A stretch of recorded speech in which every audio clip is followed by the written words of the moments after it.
Hello দর্শক মণ্ডলী, আপনারা দেখছেন রাত 12টার সময় রাজশাহী রেল স্টেশনের পাশে ভিডিও করছি।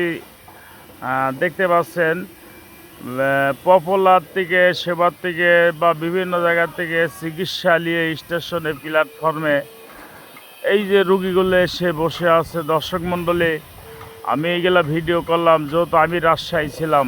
এই যে কষ্ট, দর্শক মণ্ডলী, কষ্টগুলো খুবই বেদনাদায়ক।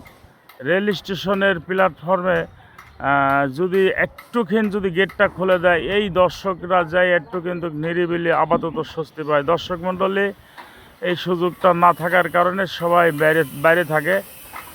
দর্শক মণ্ডলী, দেখতে পাচ্ছেন আমাদের এলাকার দুইটা ছেলে, আমি সহ 3 জন রাজশাহী। আর এই যে অসহায় পরিবার, দরিদ্র যারা এই যে মিসকিন হয়ে আছে বা গরিব মানুষ, তারা ধরেন শুয়ে আছে অসহায় হয়ে, দেখতে খুবই কষ্ট লাগছে। দর্শক মণ্ডলী, আজ এ পর্যন্তই। আপনারা সবাই ভালো থাকবেন। আল্লাহ হাফেজ।